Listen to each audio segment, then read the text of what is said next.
right? You might be a person that is also like working on himself or also working on a business, an online income. And if you do, most of the people that do this because they at some point maybe want to travel and want to see the world and do this while working, which is called like the digital nomad lifestyle, right? And since 2023, like December 2023, I'm doing this. We're traveling through the world, mainly Colombia at first, and now I'm in Cyprus. And today I want to share some tips that I learned that are important when you're living this digital nomad lifestyle. And I hope those tips will be useful in case you also want to travel.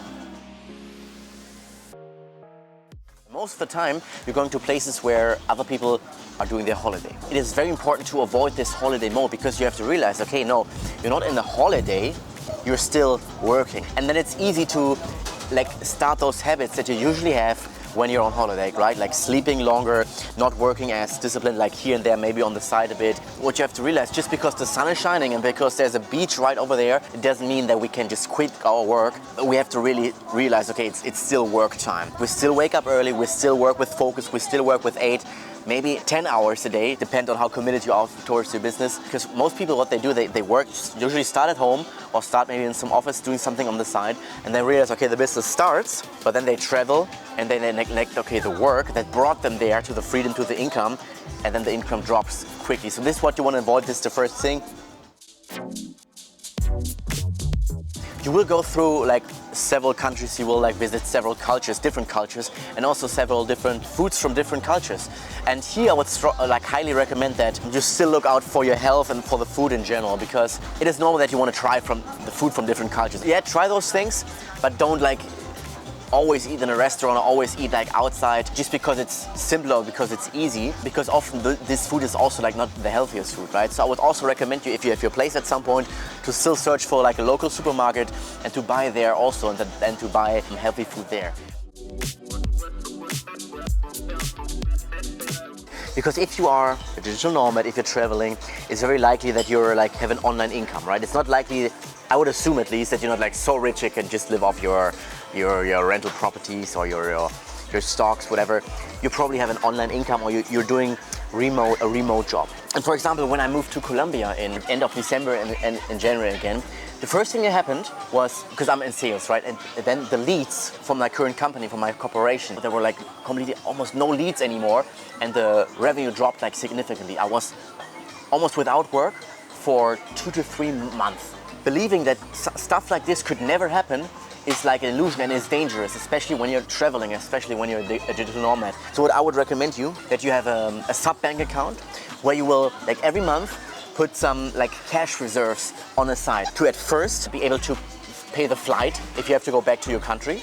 Always have the money to pay the flight back, but also have the money to support yourself for 1 month, 2 months, or 3 months. The Airbnb that you might pay, the hotel, the food that you pay there, it is covered. Because if you're traveling, you're probably going to places that are famous or known for digital nomads or for other entrepreneurs. It makes sense in those cases to do networking and to find good contacts. For example, right now I'm here in Cyprus. In Cyprus, it's known that there are many online entrepreneurs, there are many digital nomads, many dropshippers, many crypto dudes, also people with money, people with business skills. So it might be interesting to connect with them, right, and build a network with them. And often if you are a digital nomad, this means you have an online income, you might have your own business, or at least you have some skill, some interesting skill that allows you to do remote work, which means that you achieved something that 99.9% of the people want but don't have, right? Most people, they live in their office job or some other bullshit job that they don't like, but they're not able to travel, right? So you have some skill that allows you to do the things that 99% of the people are not able to do, right? So you have something that makes you interesting, right? Find out what might be interesting to the other person, to the businessman or the other digital nomad, and then you can like maybe start a conversation. Because the cool thing is, what then happens if either you make some friends, right? So maybe you can have contacts all over the world. This is one cool benefit.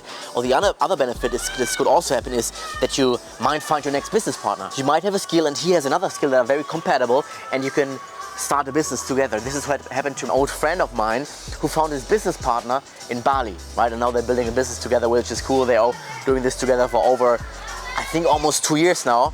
So yeah, this is also another benefit. The next point that I realized what you also have to look out for, because you will work online, that you will have good Wi-Fi. In my case, for example, in sales, it's even more important because you will have Zoom calls, for example, or you have like calls on the telephone. On the phone, and in such a case, of course, like good Wi-Fi is a requirement. So what I would recommend you, what you can do is, for example, when you stay in Airbnbs and you will know that you will work from home from that Airbnb, that you will ask your host first before booking and before confirming that he will send you a speed test from there's like apps for this, speed tests, like Wi-Fi speed tests app, and then we will send you a screenshot of the results, so you can check, okay, if the Wi-Fi is really good enough or sufficient for whatever you plan to do there, right? If you're on a phone, if you're in Zoom calls, if you have meetings, like team meetings maybe, if you work remote, or if you work on your online shop, also then you want like quick Wi-Fi. And the other thing is that you will search for local SIM cards, because it's usually cheaper than, for example, finding the big international SIM card from your place that you are from. They are usually pretty expensive. What I will do, for example, because I have two phones, one phone for work, one phone for private, because when you call people and you have clients, then it's better to separate it, in my opinion, because there I need a German number because I sell in Germany. But my private phone, what I always do, I get a local SIM card, right? I had this in Colombia, and here in Cyprus I also did the same, and this is way cheaper, and you're also very flexible. Wherever you want to go, you still have Wi-Fi.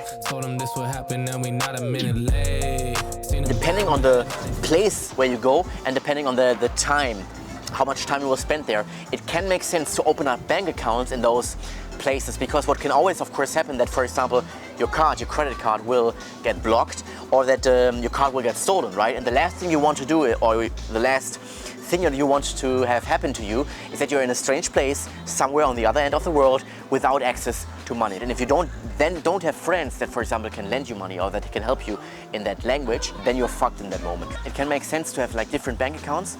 And what I did, for example, in Colombia, because I was staying there over 6 months, I opened up Bancolombia, is what they called, what they had here.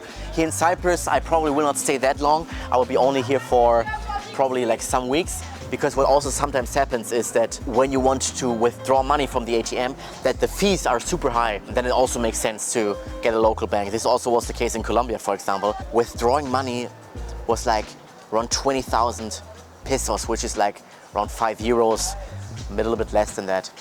All right, these were 6 things that I learned for myself, at least, after being a quote-unquote digital nomad for the last 8.5 months. So I hope they are useful if you are about to become a digital nomad, or if you are already a digital nomad. Maybe the flight are already booked for you, so maybe the video is just on time. All right, and for everybody who's new to the channel, my name is Dennis, and right now I'm building my business in sales, because the goal is to live free and to travel the world, right? Which I'm to some degree already doing.